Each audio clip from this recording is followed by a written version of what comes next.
जय हिंद। आप सभी का स्वागत है आज के इस क्लास में। सीटेट अंतिम समय का मैराथन हम आपके लिए लेकर आए हैं, क्योंकि यह आखिरी मैराथन होगा हमारे द्वारा। आज के इस मैराथन में हम आपको 3 सब्जेक्ट कराने वाले हैं। पहला होगा बाल विकास, दूसरा होगा पर्यावरण और तीसरा होगा हिंदी। ठीक है, इससे भी जितने भी प्रश्न हो सकते हैं हम आपको कराएंगे।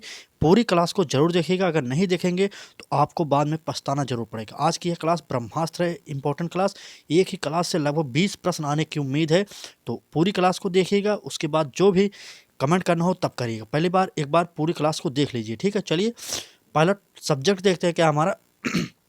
पहला सब्जेक्ट है हमारा बाल विकास। बाल विकास से करीब हम 20-25 क्वेश्चन कराएंगे। हर सब्जेक्ट से 20 से 22 क्वेश्चन कराने वाले हैं। ठीक है, चलिए पहला प्रश्न देखते हैं। ठीक है, यह क्लास मिस मत करिएगा, क्योंकि अगर अब तक आप हमारे चैनल पर बने थे तो अब यह आखिरी क्लास आपके लिए, क्योंकि कल आपका पेपर है तो आज हमारी यह आखिरी क्लास होगी। ठीक है, तो यह क्लास जरूर देखिएगा, पूरी देखिएगा। ठीक है, चलिए पहला क्वेश्चन स्टार्ट करते हैं। पहला क्वेश्चन देखिए क्या है हमारा। निम्नलिखित में से कौन सी संज्ञानात्मक क्रिया दी गई सूचना के विश्लेषण के लिए प्रयोग में लाई जाती है। चलिए ए ऑप्शन देखिए। ए ऑप्शन थोड़ा गले में खराश है, लेकिन फिर भी आपके लिए क्लासेज उपलब्ध कराई जा रही है हमारे द्वारा। ए ऑप्शन देख लीजिए, वर्णन करना। बी ऑप्शन, पहचान करना। सी ऑप्शन, अंतर करना। डी ऑप्शन, वर्गीकृत करना। तो क्या आंसर सही हो जाएगा? तो इसमें हो जाएगा हमारा सी ऑप्शन, अंतर करना। ठीक है, अंतर करना यह ऑप्शन हमारा सही हो जाएगा। ठीक है, चलिए अगला प्रश्न देखते हैं। थोड़ा स्पीड में रखें, क्योंकि अब आखिरी समय में आपके पास समय नहीं। हम सभी वीडियो में अपनी बता रहे हैं जो कि अंतिम समय का ब्रह्मास्त्र है, हम आपको बता दिए। ठीक है, चलिए यह प्रश्न देखते हैं।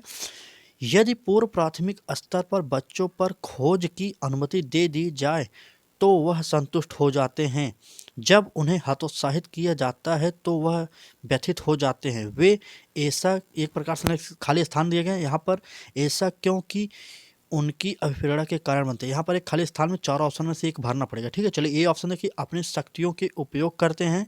बी ऑप्शन, अपनी उपेक्षा को कम करते हैं। सी ऑप्शन, कक्षा के साथ संबंध होने। और डी ऑप्शन, कक्षा में अव्यवस्था फैलाने। तो चलिए उत्तर दीजिए।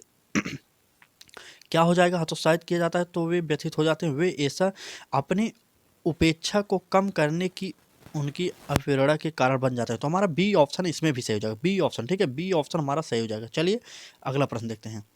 कम समय में ज़्यादा से ज़्यादा प्रश्न कराएंगे हम आपको। लगभग इस क्लास में हम कोशिश करेंगे जितने भी ज़्यादा प्रश्न हो सके हम आपको कराने की कोशिश करेंगे। ठीक है, चलिए शेयर कर दीजिए इस क्लास को ज़्यादा से ज़्यादा। अब तक आपने हमारी सभी वीडियो को जितना प्यार दिया, इस क्लास के लिए आप उतना ही इंपॉर्टेंट समझिए कि इस क्लास को। ठीक है, क्योंकि यह क्लास आपके लिए ब्रह्मास्त्र का काम करने वाली, क्योंकि यह हमारी सीटेट जनवरी 2024 की आखिरी क्लास होने वाली है। ठीक है, आखिरी क्लास मतलब इंपॉर्टेंट क्लास, इससे हूबहू क्वेश्चन छपने वाले हैं। चलिए चलिए प्रश्न देखते हैं क्या है। प्रश्न है हमारा, मानव बुद्धि एवं विकास की समझ शिक्षक को, यहाँ पर फिर खाली स्थान दिया गया है, क्या भरना पड़ेगा कि योग्य बनाती है। ये ऑप्शन देखिए, निष्पक्ष रूप से अपने शिक्षण अभ्यास। बी ऑप्शन, शिक्षण के समय शिक्षार्थियों के संवेगों पर नियंत्रण बनाए रखना। और सी ऑप्शन, विविध शिक्षार्थियों के शिक्षण के बारे में स्पष्टता।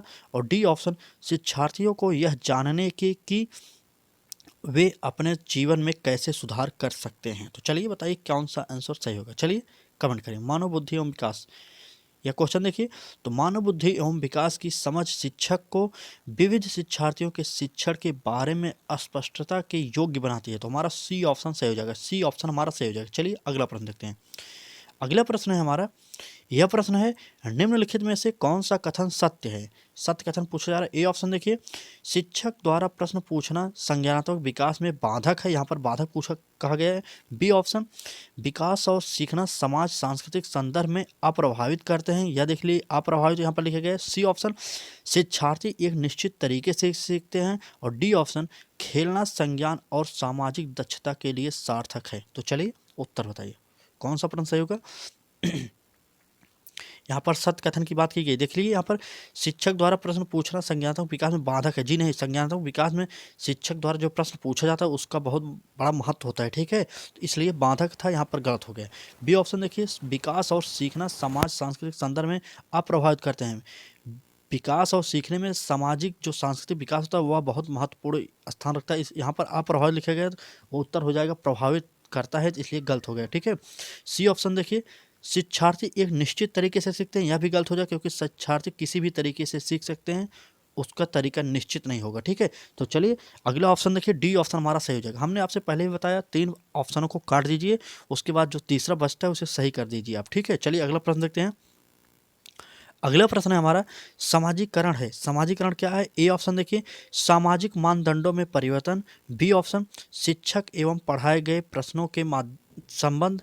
और सी ऑप्शन, समाज के आधुनिकीकरण की प्रक्रिया। और डी ऑप्शन, समाज के मानदंडों के साथ अनुकूल। चलिए बताइए सामाजिकरण क्या है? तो उत्तर हो जाएगा हमारा सामाजिकरण समाज के मानदंडों के साथ अनुकूलन। डी ऑप्शन हमारा सही हो जाएगा, समाज के मानदंडों के साथ अनुकूलन। डी ऑप्शन सही हो गया। अगला प्रश्न देखते हैं। क्लास की स्पीड अगर तेज़ हो तो हम आपसे माफ़ी चाहते हैं, क्योंकि आज का आखिरी दिन है। आखिरी दिन हम आपका ज़्यादा समय नहीं लेना चाह रहे, सिर्फ प्रश्न टू प्रश्न जो ट्रिक होगा वो बताएंगे और प्रश्न टू प्रश्न कराएंगे। ठीक है, चलिए यह प्रश्न देखिए क्या है। कम समय में ज़्यादा से ज़्यादा प्रश्न प्रोवाइड कराने की कोशिश कर रहे हैं। अगर अच्छी लगे क्लास तो शेयर कर दीजिए और वीडियो को लाइक कर दीजिए, और चैनल पर नए हो तो सब्सक्राइब कर दीजिए। ठीक है, और कमेंट जरूर करके बताइए यह क्लास कैसी लग रही है। ठीक है, चलिए अगला क्वेश्चन देखते हैं। प्रश्न है हमारा, सीता ने हाथ से दाल और चावल खाना सीख लिया है। जब उसे दाल और चावल दिया जाता है तो वह दाल चावल मिलाकर खाने लगती है। उसने चीज़ों को करने के लिए अपने स्कीमा में दाल और चावल खाने को क्या कर लिया है? ठीक है, अंगीकार कर लिया, समायोजित कर लिया, अनुकूलित कर लिया, समयोचित कर लिया। चलिए बताइए क्या हो जाएगा उसका उत्तर। तो सीमा ने उसे अनुकूलित कर लिया। ठीक है, सी ऑप्शन सही हो जाएगा। सीमा ने दाल चावल खाने को अपने स्कीमा में अनुकूलित कर लिया। सी ऑप्शन इस प्रश्न का भी सही हो गया। ठीक है, चलिए यह प्रश्न देख लीजिए। हार्वर्ड गार्डनर का यह इंपॉर्टेंट प्रश्न हो गया। हार्वर्ड गार्डनर का बहुबुद्धि सिद्धांत किस पर बल देता है? तो किस पर बल देगा? ए ऑप्शन देखिए, शिक्षार्थियों में अनुबंधित कौशलों। बी ऑप्शन, सामान्य बुद्धि। सी ऑप्शन, विद्यालय में आवश्यक समान योग्यताओं। और डी ऑप्शन, प्रत्येक व्यक्ति की विलक्षण योग्यताओं। तो चलिए हार्वर्ड गार्डनर के अनुसार सबसे बेस्ट प्रत्येक व्यक्ति की विलक्षण योग्यताओं को। ठीक है, अंतिम समय में जितना भी प्रश्न कर सकते हैं आप कर लीजिए। हमारे चैनल के माध्यम से पूरी क्लास को जरूर देखिएगा। हम कम से कम जितने समय ले सकते हैं उतने समय में हम आपको अधिक से अधिक प्रश्न कराने की कोशिश करेंगे। ठीक है, चलिए यह प्रश्न देखिए, थ फ च ध्वनियाँ कैसी हैं? ठीक है, ये ऑप्शन देखिए, स्वनिम है, रूपिम है, लेखिम है, शाब्दिम है। तो यह हो जाएगा रूप स्वनिम हो जाएंगे। थ प च ध्वनियाँ जो होती हैं स्वनिम ध्वनि होती है। ए ऑप्शन हमारा सही हो जाएगा। ठीक है, चलिए अगला प्रश्न देखते हैं। कम समय में ज़्यादा कराने की कोशिश करें। ठीक है, कक्षा में जेंडर रूढ़िबद्धता से बचने के लिए एक शिक्षक को क्या करना चाहिए? ठीक है, कक्षा में जेंडर रूढ़िबद्धता से बचने के लिए एक शिक्षक को क्या करना चाहिए? ए ऑप्शन देखिए, लड़कों को जोखिम उठाने और निर्भीक बनाने के लिए प्रोत्साहित करना। बी ऑप्शन, लड़के लड़कियों को एक साथ अपारंपरिक भूमिकाओं में रखना। सी ऑप्शन, अच्छी लड़की अच्छा लड़का कहकर शिक्षार्थियों के अच्छे कार्य की सराहना करनी चाहिए। डी ऑप्शन, कुश्ती में भाग लेने के लिए लड़कियों का विरोध करना चाहिए। तो जहाँ पर विरोध की बात की गई, लड़कियों का विरोध हम नहीं कर सकते। लड़के और लड़कियों को एक समान रखेंगे तभी रूढ़िबद्धता समाप्त हो सकती है। ठीक है, तो हमारा सबसे बेस्ट आंसर जो होगा, लड़के एवं लड़कियों को एक साथ अपारंपरिक भूमिकाओं में रखना चाहिए। ठीक है, एक साथ रखेंगे तभी हमारी जो लैंगिक रूढ़िवादिता है वह समाप्त हो सकती है। ठीक है, चलिए अगला प्रश्न देखते हैं। अब तक लगभग आपने 10 प्रश्न पढ़ लिए। अगर क्लास अच्छी लगी हो तो लाइक कर दीजिए। अंतिम समय का यह ब्रह्मास्त्र है, आप यकीन मानिए इस क्लास से आपको हूबहू प्रश्न छपे मिलेंगे पेपर में। आप यह प्रश्न क्लास नहीं देख रहे हैं तो इसका मतलब आप 20 प्रश्न जो आपके पेपर में आने वाले हैं, 20 प्रश्न वह मिस कर रहे हैं। ठीक है, 20 नंबर मिस कर रहे हैं एक प्रकार से कहें तो, आप गलत नहीं होगा। ठीक है, चलिए क्लास अच्छी लग रही हो तो लाइक कर दीजिए, और चैनल को अभी तक सब्सक्राइब ना किए तो हम आपसे हाथ जोड़ के निवेदन कर रहे हैं कि चैनल को सब्सक्राइब कर लीजिए। ठीक है, और अपने छोटे भाई बहनों को जरूर बताइएगा जो अब आने वाले जुलाई में जो सीटेट होगा उसकी तैयारी कर रहे हैं, तो हमारे चैनल पर अभी से और जुड़ जाएँ। जैसे ही जनवरी का सीटेट समाप्त होगा तुरंत हम जुलाई वाले सीटेट की तैयारी कराने लगे हैं। तो अभी से आप जुड़े रहेंगे, अपने दोस्तों को जोड़ दीजिए जो अभी पिछले क्लासों में हैं, तैयारी करना चाह रहे हैं सीटेट को, हमारे चैनल के माध्यम से तैयारी कर सकते हैं। ठीक है, चलिए अगले प्रश्न देखते हैं। अगला प्रश्न होगा हमारा इंपॉर्टेंट प्रश्न। ठीक है, चलिए अगला प्रश्न, ये प्रश्न हो गया था, अगला प्रश्न देखते हैं। अगला प्रश्न है हमारा, विद्यालयों को किसके लिए वैयक्तिक विभिन्नताओं को पूरा करना चाहिए? विद्यालयों को किसके लिए वैयक्तिक विभिन्नताओं को पूरा करना चाहिए? ये ऑप्शन देखिए, वैयक्तिक शिक्षार्थी को विशिष्ट होने की अनुभूति कराने के लिए। बी ऑप्शन, वैयक्तिक शिक्षार्थियों के मध्य खाई को कम करने के लिए। सी ऑप्शन, शिक्षार्थियों के निष्पादन और योग्यताओं को समान करने के लिए। और डी ऑप्शन, यह समझने के लिए कि क्यों शिक्षार्थी सीखने के योग्य हैं या अयोग्य? तो चलिए उत्तर बताइए। चलिए चलिए कमेंट करिए, उत्तर बता दीजिए इस प्रश्न का। चलिए उत्तर बताइए जल्दी से, चलिए कमेंट करिए। तो विद्यालयों को किसके लिए वैयक्तिक विभिन्नताओं को पूरा करना चाहिए? तो इसका उत्तर ऑप्शन डी हमारा सही हो जाएगा। यह समझने के लिए कि क्यों शिक्षार्थी सीखने के योग्य हैं या अयोग्य हैं। तो ये हमारा डी ऑप्शन सही हो जाएगा, डी ऑप्शन। ठीक है, चलिए अगला प्रश्न देखते हैं। अगला प्रश्न देखिए, प्रश्न है हमारा, शिक्षार्थियों में वैयक्तिक विभिन्नताओं को संबोधित करने के लिए एक विद्यालय किस प्रकार का सहयोग उपलब्ध करवा सकता है? ठीक है, ए ऑप्शन देखिए, सभी शिक्षार्थियों के लिए समान स्तर की पाठचर्या का अनुगमन करना। बी ऑप्शन, बाल केंद्रित पाठचर्या का अनुपालन करना और शिक्षार्थियों को सीखने के अनेक अवसर उपलब्ध करवाना। सी ऑप्शन, शिक्षार्थियों में वैयक्तिक विभिन्नताओं को समाप्त करने के लिए हर संभव उपाय करना। और डी ऑप्शन, धीमी गति से सीखने वाले शिक्षार्थियों को विशेष विद्यालयों में भेजना। हमने आपको पहले ही बताया जहाँ पर विद्यार्थी को अनेक प्रकार के अवसर मिले, करके सीखने का अवसर मिले, वही ऑप्शन हमारा पॉजिटिव उत्तर होता है। इस प्रश्न का जो हमारा उत्तर हो गया हमारा बी ऑप्शन हो गया। ठीक है, बी ऑप्शन सही हो गया। ठीक, चलिए यहाँ पर शिक्षार्थियों को सीखने के अनेक अवसर उपलब्ध कराया जा रहा है, इसलिए हमारा बी ऑप्शन सही हो गया। अगला प्रश्न देखते हैं। चलिए अगला प्रश्न देखते हैं, यह प्रश्न इंपॉर्टेंट है आपके लिए। प्रश्न है हमारा, सतत और व्यापक मूल्यांकन किस पर बल देता है? सतत और व्यापक मूल्यांकन किस पर बल देगा? ए ऑप्शन देखिए, बोर्ड परीक्षाओं की अनावश्यकता पर। बी ऑप्शन, सीखने को सुनिश्चित करने के लिए व्यापक स्केल पर निरंतर परीक्षण। सी ऑप्शन, सीखने को किस प्रकार अवलोकित, रिकॉर्ड और सुधारा जाए इस पर। और डी ऑप्शन, शिक्षक के साथ परीक्षाओं का सामंजस्य। चलिए कमेंट करिए किस पर बल देता है। चलिए, तो बोर्ड परीक्षाओं की अनावश्यकता पर, इस पर कोई मतलब नहीं होगा। बोर्ड परीक्षा से छोटे बच्चे से कोई मतलब नहीं होगा। सीखने को सुनिश्चित करने के लिए व्यापक स्केल पर निरंतर परीक्षण, यह भी नहीं होगा। सीखने को किस प्रकार अवलोकित, रिकॉर्ड और सुधारा जाए, यह हमारा सी ऑप्शन सही हो जाएगा। ठीक है, सतत और व्यापक मूल्यांकन का मुख्य उद्देश्य जो होता है बच्चे की कमियों को दूर करना। ठीक है, बच्चे की कमियों को देखना और उसे दूर करना, यही सतत और व्यापक मूल्यांकन का मुख्य उद्देश्य होता है। ठीक है, चलिए अगला प्रश्न देखते हैं।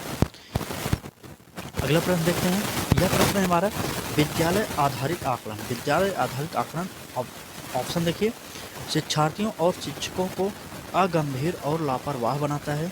बी ऑप्शन, शिक्षा बोर्ड की जवाबदेही कम कर देता है। सी ऑप्शन, सार्वभौमिक राष्ट्रीय मानकों की प्राप्ति में बाधा उत्पन्न करता है। और डी ऑप्शन, परिचित वातावरण में अधिक सीखने में सभी शिक्षार्थियों की मदद करता है। तो चलिए, विद्यालय आधारित आकलन का उद्देश्य क्या होता है, चलिए बताइएगा।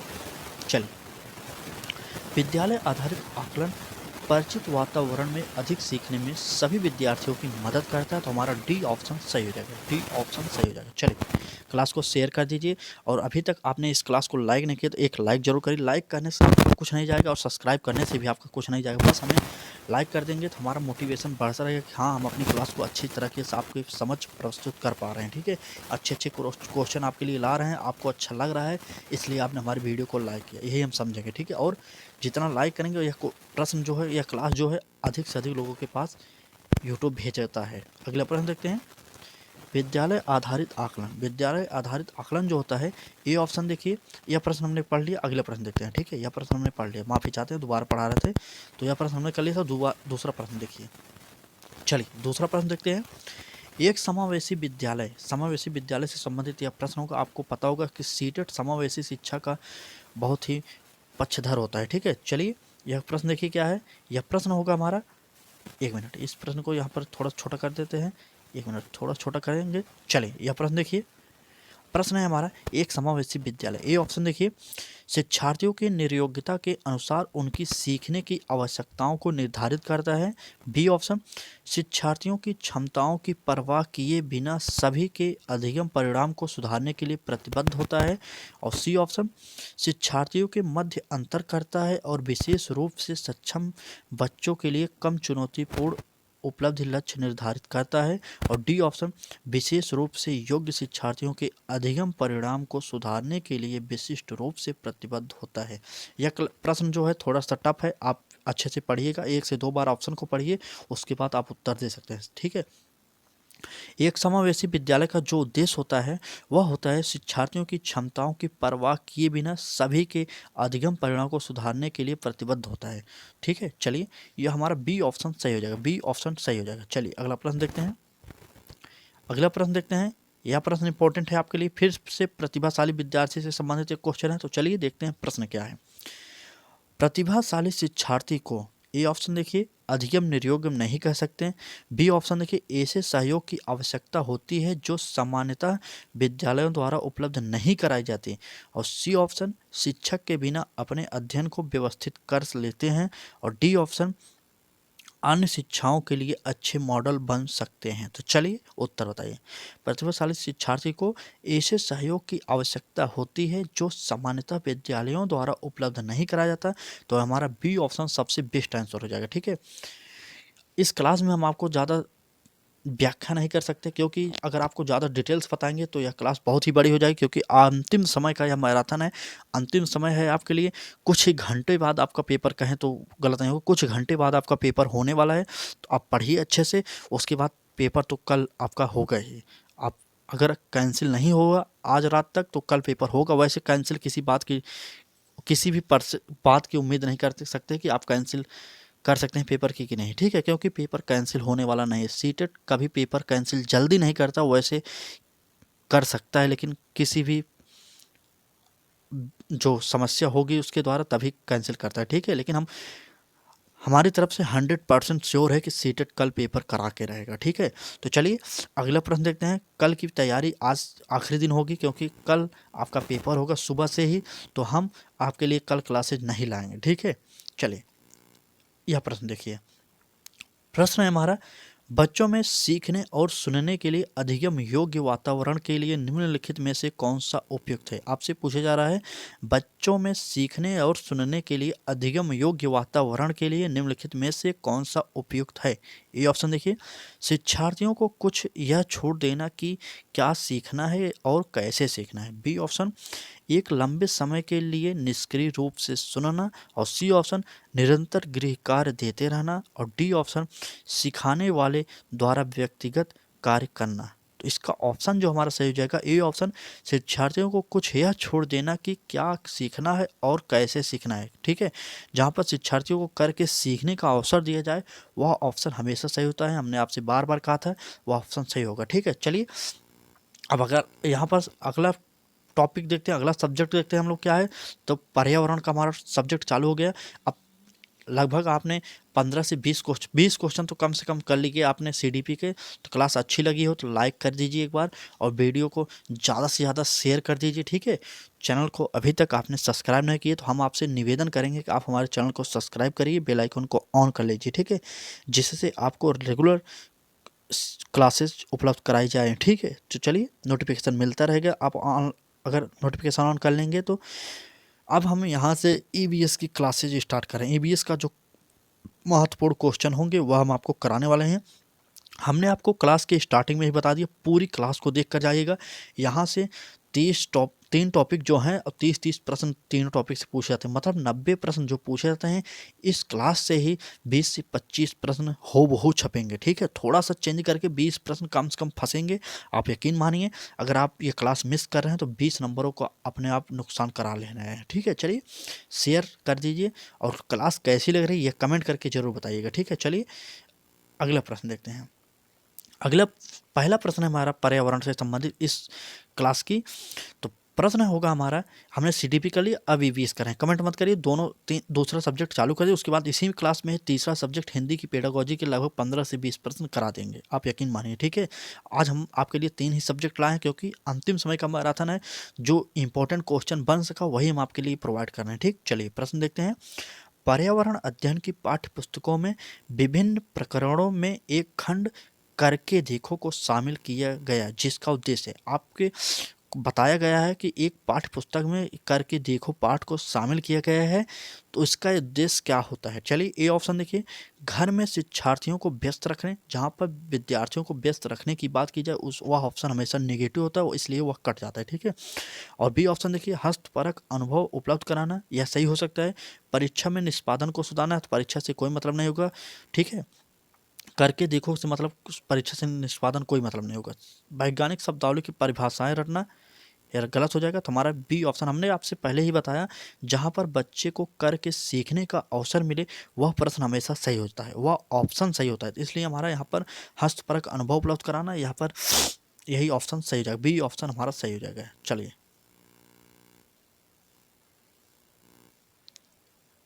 चलिए अगला प्रश्न देखते हैं। पर्यावरण अध्ययन में एक अच्छे दंत कार्य का मुख्य लक्ष्य होना चाहिए, क्या होना चाहिए? अच्छे दंत कार्य का आप गृह कार्य आप कह सकते हैं, ठीक है। चलिए ए ऑप्शन अधिगम विचार के अवसर उपलब्ध कराना, बी ऑप्शन प्रभावी अधिगम के लिए पाठ की दोहराई, सी ऑप्शन समय का बेहतर उपयोग सुनिश्चित करना और डी ऑप्शन शिक्षार्थियों को अनुशासन में बनाए रखना। तो चलिए क्या होगा, अच्छे दंतकार का उद्देश्य क्या होगा? तो अच्छे दंतकार का उद्देश्य होगा अधिगम विचार के अवसर उपलब्ध कराना, जहां पर बच्चे के हित में अवसर उपलब्ध कराया जाए वह ऑप्शन हमेशा सही होता है। हमने आपसे पहले ही बताया, यह ट्रिक होगी, ठीक है। चलिए अगला प्रश्न देखते हैं। अगला प्रश्न देखते हैं क्या होगा हमारा। पर्यावरण अध्ययन के शिक्षक के रूप में चिड़ियाघर के भ्रमण का आयोजन करने का मुख्य उद्देश्य होना चाहिए। तो ठीक है, चलिए चिड़ियाघर का जो भ्रमण करेंगे आप, उसका उद्देश्य क्या है, बच्चों को क्या सिखाना चाह रहे हैं आप, यही इस क्वेश्चन में पूछा गया है। ए ऑप्शन देखिए, शिक्षा की गुणवत्ता के बारे में अभिभावकों को संतुष्ट करना, बी ऑप्शन शिक्षार्थियों को आनंद और मजा उपलब्ध कराना और सी ऑप्शन नित्य शिक्षण कार्यक्रम की एक रास्ता को बदलना और डी ऑप्शन शिक्षार्थियों को सक्रिय अधिगम अनुभव उपलब्ध कराना। तो हमने आपसे पहले बताया, जहाँ पर शिक्षार्थियों को सक्रिय अधिगम अनुभव उपलब्ध कराया जाएगा वही ऑप्शन हमारा सही होगा। तो ये हमारा डी ऑप्शन सही हो जाएगा, डी ऑप्शन सही हो जाएगा, ठीक है। चलिए ये ऑप्शन में देख लीजिए क्या है, किस लिए गलत होगा। शिक्षा की गुणवत्ता के बारे में अभिभावकों को संतुष्ट करना, अभिभावकों को उल्लू बनाने के काम यहाँ पर किए गए, इसलिए गलत होगा। आनंद और मजा उपलब्ध कराने का मतलब ही नहीं होगा। नित्य एक रास्ता को समाप्त करना, यह नहीं होगा, सबसे बेस्ट होगा डी ऑप्शन सही हो जाएगा, ठीक है। चलिए अगला प्रश्न देखते हैं। चलिए अगला प्रश्न है हमारा, सामाजिक विज्ञान के संदर्भ में पर्यावरण अध्ययन पढ़ने का निम्नलिखित में से कौन सा उद्देश्य नहीं है? उद्देश्य नहीं है, यहाँ पर आपसे नेगेटिव सब पूछा जा रहा है, ठीक है। आप प्रश्न को पढ़ते समय यह देख लीजिए कौन सा पॉजिटिव पूछा जा रहा है या नेगेटिव पूछा जा रहा है, ठीक है। चलिए यहाँ पर कौन सा उद्देश्य नहीं होगा, सामाजिक विज्ञान के संदर्भ में पर्यावरण अध्ययन पढ़ने का उद्देश्य नहीं है, ठीक है। चलिए चले यहाँ पर ए ऑप्शन हो गया, ये ऑप्शन बना लीजिए। ए ऑप्शन देख लीजिए, इसे बच्चों को मुख्य शब्दावली की सही परिभाषा याद करने के योग्य बनाना, बी ऑप्शन इसे शिक्षार्थियों को विद्यमान विचारों और अभ्यासों पर प्रश्न करने की योग्य बनाना, सी ऑप्शन इसे बच्चों को समाज के एक जिम्मेदार सदस्य के रूप में पढ़ने के योग्य बना चाहिए और डी ऑप्शन इसे बच्चों को संस्कृत अभ्यास में विविधता का सम्मान करने योग्य बनाना चाहिए। तो इसका ऑप्शन हमारा ए ही सही हो जाएगा, ठीक है, ए ही सही हो जाएगा। इसे बच्चों के मुख्य शब्दावली की सही परिभाषा याद करने योग्य बनाना चाहिए, यह हमारा गलत आंसर था, इसलिए हमारा यही सही हो गया, ठीक है। इसलिए हमारा यही सही, क्योंकि यहाँ पर नेगेटिव शब्द पूछा गया तो ए ऑप्शन हमारा सही हो जाएगा, ठीक है। चलिए अगला प्रश्न देखते हैं। अगला प्रश्न देखते हैं, यह प्रश्न इंपॉर्टेंट है, चलिए थोड़ा बड़ा छोटा कर लेना है, ठीक है। चलिए यह प्रश्न देख लीजिए।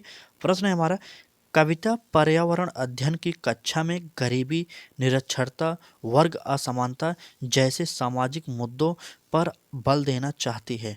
निम्नलिखित में से कौन सा अधिगम अनुभव इस उद्देश्य की प्राप्ति में अधिक प्रभावी होगा?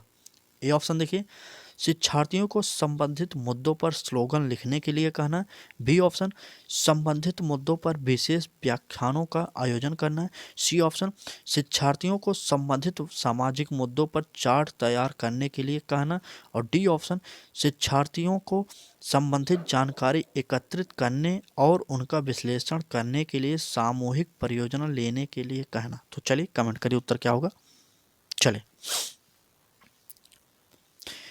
कविता पर्यावरण अध्ययन की कक्षा में गरीबी, निरक्षरता और वर्ग असमानता जैसे सामाजिक मुद्दों पर बल देना चाहती है। निम्नलिखित में से कौन सा अधिगम अनुभव उद्देश्य की प्राप्ति में अधिक प्रभावी होगा? सबसे अधिक प्रभावी जो होगा हमारा डी ऑप्शन हो जाएगा, क्योंकि यहाँ पर बात की गई शिक्षार्थियों को संबंधित जानकारी एकत्र करने और उनका विश्लेषण करने के लिए सामूहिक परियोजना लेने के लिए कहना। तो हमारा डी ऑप्शन सही हो जाएगा, ठीक है। चलिए अगला प्रश्न देखते हैं। अगला प्रश्न देखते हैं, यह प्रश्न इंपॉर्टेंट है, एक बार शेयर कर दीजिए वीडियो को ज़्यादा से ज़्यादा। तो चलिए यह प्रश्न देखिए क्या है। प्रश्न है हमारा, प्राथमिक स्तर पर पर्यावरण अध्ययन में रचनात्मक आकलन को शामिल नहीं करता।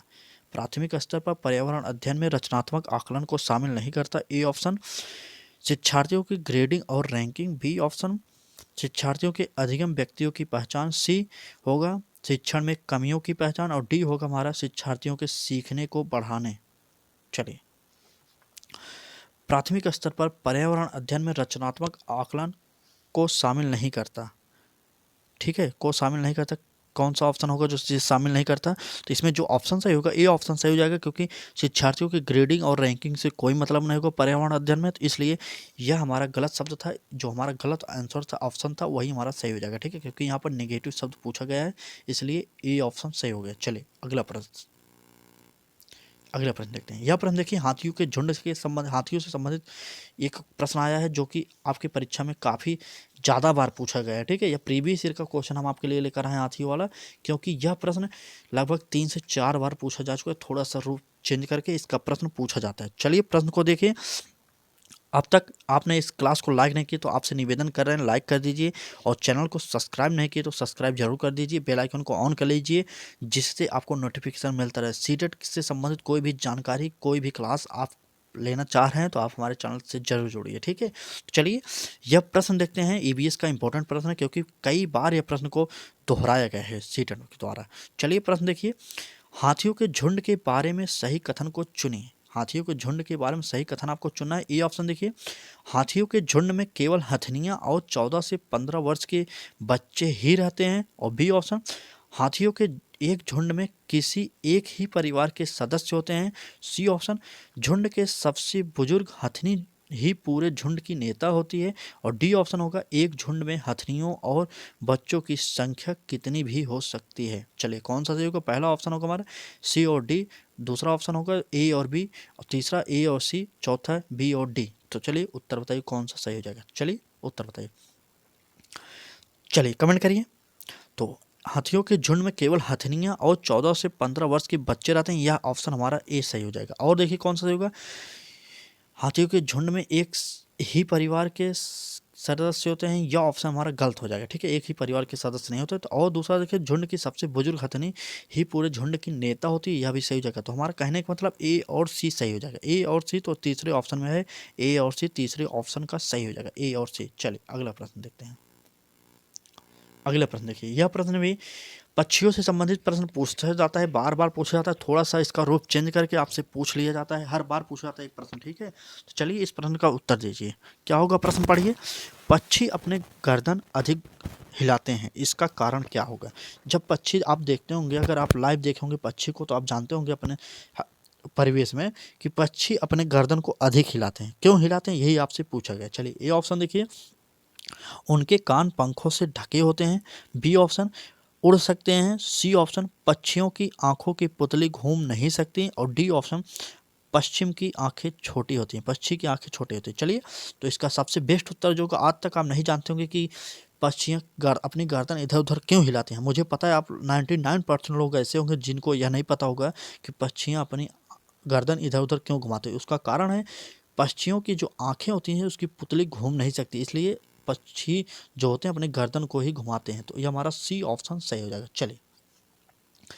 चलिए शेयर कर दीजिए इस क्लास को, ज़्यादा से ज़्यादा शेयर करिए, क्योंकि अंतिम समय का यह मैराथन है।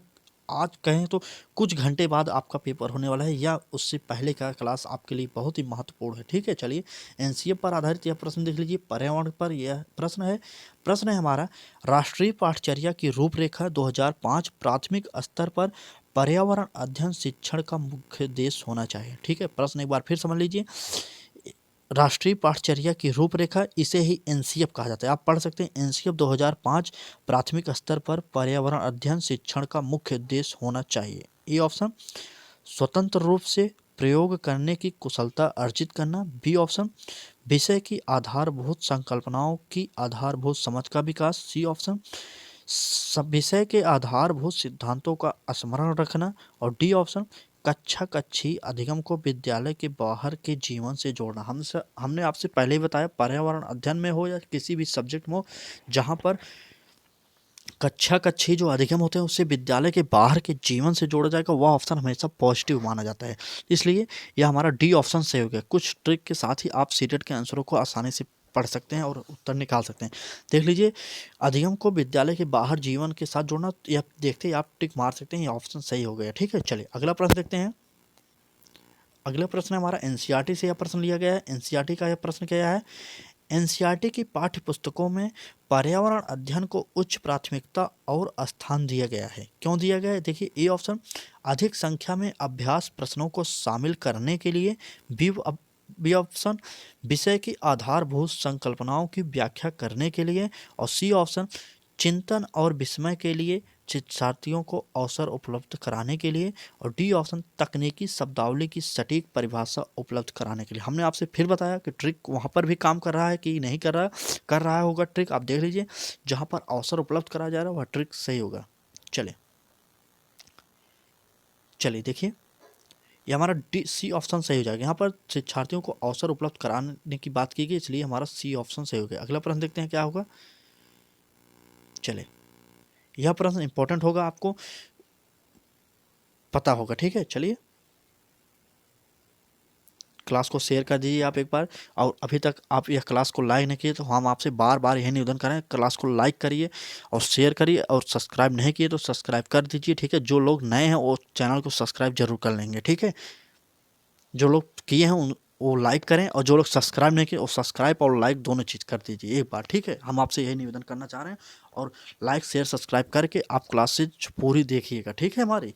चलिए, यह प्रश्न देखिए, पर्यावरण अध्ययन की पाठ्य पुस्तकों में कविताओं और कहानियों को शामिल करने का निम्नलिखित में से कौन सा उद्देश्य नहीं है? आपको हमेशा मैंने बताया कि प्रश्न पढ़ते समय आपको यह याद रखना, पढ़ना आसानी से पढ़ना पड़ेगा, इसमें सही पूछा गया है गलत पूछा गया है, क्योंकि अगर नहीं लिखा तो नेगेटिव शब्द पूछा गया है। ठीक है, चलिए यहाँ पर नहीं लिखा गया तो इसलिए नेगेटिव शब्द हो गया। ए ऑप्शन देखिए, शिक्षार्थियों में कल्पनाशीलता सृजनात्मक योग्यता को बढ़ावा देना। बी ऑप्शन विषय में रुचि का विकास करना। सी ऑप्शन नित्य और एक रस विषय वस्तु में बदलाव करना।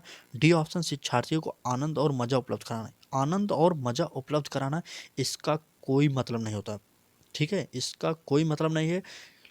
चलिए, पर्यावरण अध्ययन की पाठ्य पुस्तकों में कविताओं और कहानियों को शामिल करने का निम्नलिखित में से कौन सा उद्देश्य नहीं है? तो कौन सा उद्देश्य नहीं है?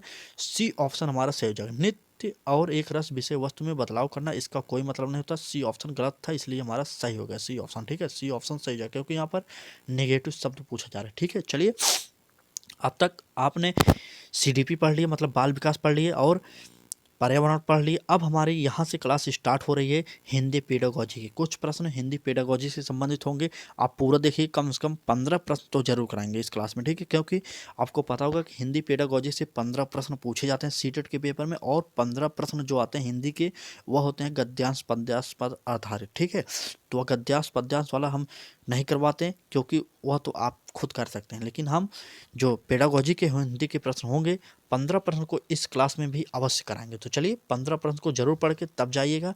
यह क्लास अगर हो सकता होगा तो हम और क्वेश्चन करा देंगे, तो 15 से अधिक भी क्वेश्चन हो सकते हैं। जिस प्रकार का यह समय होगा, वीडियो अगर ज़्यादा लंबी नहीं होगी तो हम आपके लिए और भी क्वेश्चन करा सकते हैं। तो पूरी क्लास देखिएगा। अब तक आप 2 सब्जेक्ट देख लिए, तीसरा सब्जेक्ट आपके लिए और इम्पोर्टेंट हो गया। ठीक है, यहाँ पर 15 क्वेश्चन, हम जो 15 प्रश्न आते हैं सीटेट में वह कराने वाले हैं। यही यकीन मानी, हिंदी से ही लगभग 8 प्रश्न सेम टू सेम मिलेंगे। आप थोड़ा सा इसका रूप चेंज करके आपसे पूछा जाएगा पेपर में। अगर आप इसे ध्यान से पढ़े रहेंगे तो आप आसानी से उत्तर दे सकते हैं। तो चलिए शेयर कर दीजिए। जो लोग अभी तक हमारे चैनल को सब्सक्राइब नहीं किया उनसे यही निवेदन करेंगे, सब्सक्राइब कर दीजिए आप। ठीक है, चलिए, और जो लोग सब्सक्राइब किए हैं वो लाइक जरूर कर दें वीडियो को। चलिए अगला प्रश्न, पहला प्रश्न हिंदी का देखते हैं क्या होगा। प्रश्न है हमारा, बच्चों की मौखिक भाषा का सतत आकलन करने का सबसे बेहतर तरीका है। क्या सबसे बेहतर तरीका है? ए ऑप्शन देखिए, शब्द पढ़वाना।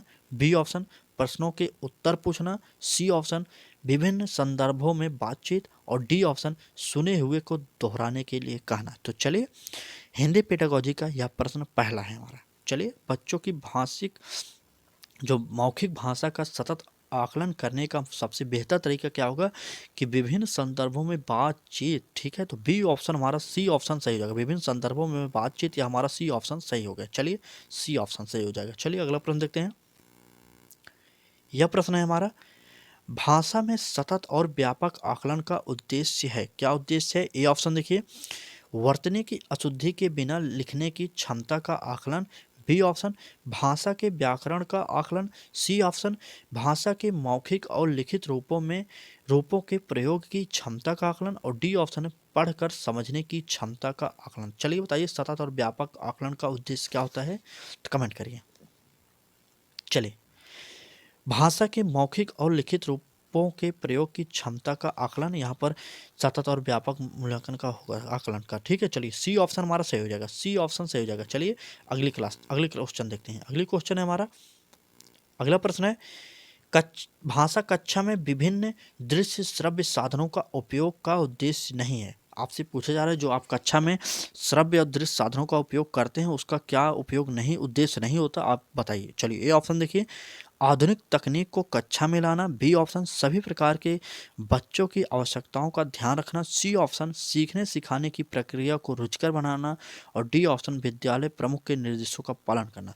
तो आधुनिक तकनीक को कक्षा में लाना, यह ऑप्शन सही हो जाए, क्योंकि आधुनिक तकनीक कक्षा में लाएंगे तो बच्चे उससे आसानी से सीखेंगे और उसके बारे में भी जानेंगे। ठीक है, बी ऑप्शन, सभी प्रकार के बच्चों की आवश्यकताओं का ध्यान रखना, यह बिल्कुल सही हो जाएगा, क्योंकि सभी प्रकार के बच्चे जो होते हैं आपके लिए समान होंगे। ठीक है, इसलिए हमें सभी प्रकार के बच्चों को पढ़ाना साथ में होगा। जो कमज़ोर होंगे उसको भी पढ़ाना होगा, जो पढ़ने में ठीक ठाक होंगे उसको भी अच्छे से पढ़ाना पड़ेगा। ठीक है, सीखने सिखाने प्रक्रिया को रुचिकर बना देगा। आपको पता होगा श्रव्य दृश्य साधन जो होते हैं सीखने सिखाने की प्रक्रिया को रुचिकर बना देते हैं। और जो डी ऑप्शन हमारा बच गया, आपको पता होगा जब 3 ऑप्शन आपका सही होगा, चौथा ऑप्शन पढ़ने की भी जरूरत नहीं, चौथा ऑप्शन सही हो जाएगा। ठीक ठीक ठीक। चलिए अगला प्रश्न देखते हैं। यह प्रश्न देखिए, प्रश्न है हमारा, पाठ्य पुस्तक की भाषा। आपसे पूछा जा रहा है पाठ्य पुस्तक की भाषा कैसी होनी चाहिए। आपको पहले बता दे रहे हैं, पाठ्य पुस्तक की भाषा बालक से ही संबंधित होनी चाहिए। ठीक है, बालक के स्तर के ऊपर नहीं होना चाहिए। हम आपसे यही बता रहे हैं, बस इतना ट्रिक समझिए और ऑप्शन के अकॉर्डिंग आप देख लीजिए उत्तर क्या है। चलिए ऑप्शन देखिए, पाठ्य पुस्तक की भाषा कैसी होनी चाहिए, बच्चों की घर व समुदाय की भाषा से मिलती जुलती होनी चाहिए। बी ऑप्शन, तद्भव प्रधान होनी चाहिए। सी ऑप्शन, अधिक से अधिक कठिन शब्दों से युक्त होनी चाहिए। और डी ऑप्शन, इनमें से कोई नहीं। हमने अब पूछा, बताया आपको, तद्भव प्रधान से कोई मतलब नहीं, कठिन शब्दों से कोई मतलब नहीं। कठिन शब्द ही रहेगा तो बच्चा कैसे सीखेगा, इनमें से कोई मतलब नहीं। तो ए ऑप्शन हमारा सही हो जाएगा। ठीक है, पाठ्य पुस्तक की भाषा बच्चों की घर व समुदाय की भाषा से मिलती जुलती होनी चाहिए, तभी तो बच्चा आसानी से सीखेगा। ठीक है, भाषा। चलिए अगला प्रश्न देखते हैं। अगला प्रश्न है हमारा, प्राथमिक स्तर पर भाषा सीखने से तात्पर्य है। प्राथमिक स्तर से भाषा सीखने का क्या तात्पर्य होगा। ए ऑप्शन देखिए, भाषा वैज्ञानिक तथ्य स्पष्ट करना। बी ऑप्शन, भाषा का व्याकरण सीखना। सी ऑप्शन, उच्च स्तरीय साहित्य पढ़ने। और डी ऑप्शन, भाषा का प्रयोग सीखना। तो चलिए उत्तर बताइए, भाषा जो होता है प्राथमिक स्तर पर भाषा सिखाने से क्या तात्पर्य होगा, आप यह बताइए, उत्तर बताइए। चलिए, तो भाषा का प्रयोग सिखाना, यही हो जाएगा इसका आंसर। सी डी हमारा, डी ऑप्शन सही हो जाएगा। डी ऑप्शन, माफ़ी चाहते हैं, डी ऑप्शन सही हो जाएगा। ठीक है, चलिए, प्राथमिक स्तर पर भाषा सिखाने से भाषा का प्रयोग सिखाना होता है तात्पर्य। ठीक, चलिए अगला प्रश्न देखते हैं। कम समय में ज़्यादा से ज़्यादा प्रश्नों को उपलब्ध कराने की जिम्मेदारी हमारी, क्योंकि आपके पेपर में कहें तो कुछ घंटे ही बाकी हैं, उसके बाद आपका पेपर करा लिया जाएगा। तो आप स्पीड में पढ़िए, थोड़ा जितना हो सके उतना ही स्पीड पढ़िए, अच्छे से पढ़ते चलिए। ठीक है, इसलिए हम आपको प्रश्न उसके साथ उत्तर डायरेक्ट बता रहे हैं। जो ट्रिक होगा शॉर्ट ट्रिक उसको भी बता रहे हैं, और कुछ भी नहीं बताएंगे इस क्लास में। ठीक है, अब अंतिम समय में खासकर इस हिंदी से संबंधित जी जो भी होगा। ठीक, चलिए ए ऑप्शन देखिए, घर की भाषा और विद्यालय में पढ़ाई जाने वाली भाषा कैसी होनी चाहिए। ए ऑप्शन, सदैव टकराहट से गुजरती है। बी ऑप्शन, सदैव समान होती हैं। सी ऑप्शन, समान हो सकती हैं। और डी ऑप्शन, सदैव अलग होती हैं। तो हमारा सी ऑप्शन सही हो सकता है जी। ठीक है, चलिए, विद्यालय और घर की भाषा समान हो सकती है, हमारा सी ऑप्शन सही हो जाएगा। चलिए अगला प्रश्न देखते हैं। अगला प्रश्न है हमारा, यह प्रश्न है, प्राथमिक स्तर पर हिंदी भाषा शिक्षण के लिए सबसे अधिक महत्वपूर्ण क्या होगा। ए ऑप्शन देखिए, भाषा प्रयोग की अवसर। बी ऑप्शन, पाठ्य पुस्तक। सी ऑप्शन, उच्च स्तरीय तकनीकी यंत्र। और डी ऑप्शन, व्याकरणिक नियमों का स्मरण। जहाँ पर व्याकरणिक नियमों को कंठस्थ या स्मरण करना हो वह ऑप्शन गलत हो जाएगा। ठीक है, चलिए, तो उच्च स्तरीय तकनीकी यंत्र का कोई मतलब नहीं, छोटे बच्चों को आप पढ़ा रहे हैं और उच्च स्तरीय तकनीक का उत्तर कर रहे हैं, कोई मतलब नहीं इसका। चलिए 2 ऑप्शन ए और बी में उत्तर बताइए, ए और बी में उत्तर बताइए। चलिए कमेंट करिए। पाठ्य पुस्तक से भी कोई मतलब नहीं होगा, ए ऑप्शन हमारा सही हो जाएगा, ए ऑप्शन हमारा सही हो जाएगा। भाषा प्रयोग के अवसर, हमने आपसे पहले बताया जहाँ पर बच्चे को कोई भी प्रयोग करने का अवसर दिया जा रहा हो वह ऑप्शन सही होता है। इसके अकॉर्डिंग हमारा ए ऑप्शन सही हो जाएगा, क्योंकि यहाँ पर भाषा प्रयोग के अवसर उपलब्ध कराया जा रहा है विद्यार्थी को। ठीक है, चलिए ए ऑप्शन सही हो गया। अगला प्रश्न देखते हैं। अगला प्रश्न है हमारा, प्रश्न है हिंदी प्रयोग के विविध रूपों को जानने के लिए सर्वाधिक उपयोगी साधन हो सकता है, क्या हो सकता है? ए ऑप्शन देखिए, बाल साहित्य का विविध उपयोग, बी ऑप्शन शिक्षण की विधियों का संपूर्ण ज्ञान, और सी ऑप्शन सुंदर ढंग से छपी पुस्तक, और डी ऑप्शन उच्च स्तरीय लेखन सामग्री। तो चलिए बताइए, कमेंट करिए क्या होगा। हिंदी प्रयोग के विविध रूपों को जानने के लिए सर्वाधिक उपयोगी साधन क्या हो सकता है? तो चलिए बताइए, कमेंट करिए। तो सर्वाधिक उपयोग साधन जो होगा वह होगा बाल साहित्य का विविध उपयोग। तो ए ऑप्शन हमारा सही हो जाएगा। ठीक है, ए ऑप्शन हमारा सही हो जाएगा, ए ऑप्शन। ठीक है, बाल साहित्य का विविध उपयोग। चलिए यह प्रश्न पढ़िए, आप उत्तर दीजिए, कमेंट करिए प्रश्न को देखकर। प्रश्न है हमारा, कक्षा 1 और 2 के बच्चों के लिए आप किस तरह की कहानी का चयन करेंगे? ठीक है, ए ऑप्शन देखिए, ए ऑप्शन जो बहुत छोटी हो, बी ऑप्शन जिसमें बहुत सारे पात्र हों, सी ऑप्शन जिसमें 2 ही पात्र हों, और डी ऑप्शन जिसके शब्दों, वाक्यों और घटनाओं के वर्णन की शैली चित्रात्मक हो। तो चलिए बताइएगा क्या हो जाएगा इसका ऑप्शन सही। चलिए कमेंट करिए। तो इसका डी ऑप्शन हमारा सही हो जाएगा। कक्षा 1 और 2 के बच्चों के लिए आप किस तरह की कहानी का चयन करेंगे जिसके शब्दों, वाक्यों और घटनाओं के वर्णन की शैली चित्रात्मक हो, तभी तो बच्चे आसानी से सीखेंगे। तो हमारा डी ऑप्शन सही हो जाएगा। चलिए अगला प्रश्न देखते हैं। अगला प्रश्न है हमारा, यह प्रश्न देखिए, प्राथमिक स्तर पर भाषा शिक्षण की प्राथमिकता होनी चाहिए, क्या होनी चाहिए? ए ऑप्शन देखिए, केवल बोलकर पढ़ने की क्षमता का विकास करना, बी ऑप्शन कविता और कहानी के द्वारा केवल श्रवण कौशल का विकास करना, और सी ऑप्शन बच्चों की रचनात्मकता और मौलिकता को पोषित करना, और डी ऑप्शन बच्चों की चित्रांकन क्षमता का विकास करना। तो चलिए बताइए, प्राथमिक स्तर पर भाषा शिक्षण की प्राथमिकता होनी चाहिए, क्या होगी? चलिए कमेंट करिए, आप कोई सब उत्तर बताइए, आप वैसे कमेंट करते रहिए, कोई भी उत्तर बता दीजिए एक बार। तो चलिए इसका ऑप्शन जो हमारा सी होगा वह सही हो जाएगा, सी बच्चों की रचनात्मकता और मौलिकता को पोषित करना। चलिए अगला प्रश्न देखते हैं। आपके लिए यह इंपॉर्टेंट होगा, आप यह इंपॉर्टेंट लिख लीजिए, क्योंकि पढ़ने का प्रारंभ किस प्रकार से किया जाता है। अब छोटे बच्चों वह आपको क्वेश्चन बताना पड़ेगा उत्तर। चलिए बताइए, पढ़ने का प्रारंभ कैसे होता है? ए ऑप्शन वर्णमाला से होना चाहिए, बी ऑप्शन कहानियों से होना चाहिए, और सी ऑप्शन कविताओं से होना चाहिए, और डी ऑप्शन अर्थपूर्ण सामग्री से होना चाहिए।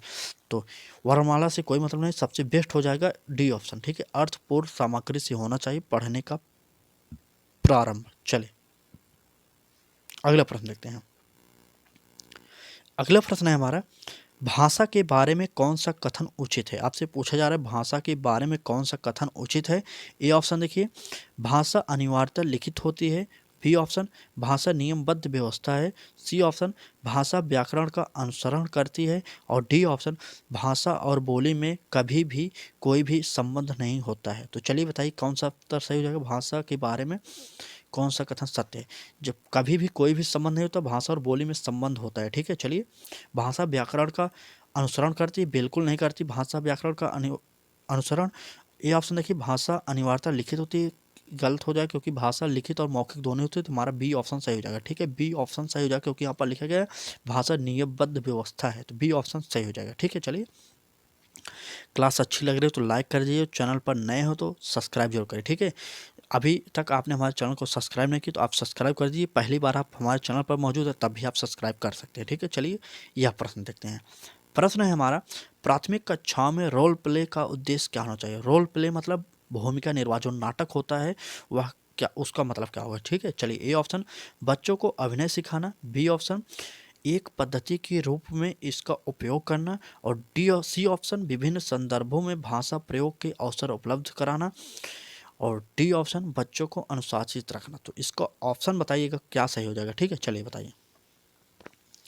अगर आपने सीटेट की पूरी तैयारी अच्छे से कर ली है, ठीक है, चलिए पूरी तैयारी आप कर लिए हैं अच्छे से और प्रीवियस ईयर क्वेश्चनों को भी अच्छे से पढ़ लिए हैं, तो जो इसका प्रश्न है, आखिरी प्रश्न है हमारा, इसका उत्तर जो होगा कमेंट में जरूर करके बताइए। चलिए कमेंट करके उत्तर जरूर बताइएगा। अगर आप कहेंगे तो हम इस प्रश्न को थोड़ा सा सरल कर देंगे। ठीक है, चलिए बच्चों को अनुशासित रखना यह काट दे रहे हैं, पहला ऑप्शन काट दे रहे हैं, और क्या काट देंगे, एक पद्धति के रूप में इसका उपयोग करना, यह भी काट दे रहे हैं। चलिए ए और सी में उत्तर बताइएगा, ए और सी में उत्तर बताइएगा कमेंट करके कौन सा उत्तर सही होगा। आज के आप जो हमारा होमवर्क आपके लिए है, ए और सी में कौन सा ऑप्शन सही होगा। ठीक है, प्राथमिक कक्षाओं में रोल प्ले का उद्देश्य क्या होगा, बच्चों को अभिनय सिखाना होगा या विभिन्न संदर्भों में भाषा प्रयोग के अवसर प्रदान करना होगा। तो चलिए यह क्लास कैसी लगी, आपको क्लास अच्छी लगी हो तो लाइक कर दीजिए, चैनल पर नए हो तो चैनल को सब्सक्राइब जरूर कर दीजिए। ठीक है, चलिए अगर आपका उद्देश्य है टीचर बनना तो आप हमारे चैनल के साथ जुड़ सकते हैं, क्योंकि यह चैनल स्पेशली टीचिंग एग्जाम्स के लिए बनाया गया। ठीक है, चलिए चैनल को सब्सक्राइब करके बेल आइकन को और ऑन कर लीजिएगा। ठीक है, चलिए यह हमारा चैनल है लक्ष्य तक, आपको पता होगा, तो सब्सक्राइब यहाँ पर क्लिक करिए, यहाँ पर क्लिक कर दीजिए, सब्सक्राइब हो जाएगा। उसके बाद यहाँ पर घंटी पर क्लिक कर देंगे, नोटिफिकेशन भी ऑन हो जाएगा। ठीक है, चलिए आज की क्लास कैसी लगी कमेंट करके ज़रूर बताइएगा। कल आपका एग्ज़ाम है, आप अच्छे से तैयारी करिए, अच्छे से पेपर दीजिए। ठीक है, पेपर से पहले आपकी यह क्लास जो हमारी होगी आपके लिए बहुत ही महत्वपूर्ण है। पेपर के लिए आप सभी को बहुत शुभकामनाएं अभी से ही। हमें उम्मीद है आप सभी अपने पेपर में अच्छे से स्कोर करके आएंगे। ठीक है, चलिए आज की क्लास में इतना ही। कमेंट जरूर करिए क्लास कैसी लगी, जो हमने आपसे प्रश्न पूछा उसका भी उत्तर कमेंट में जरूर बताइएगा। ठीक है, चलिए आज की क्लास में बस इतना ही।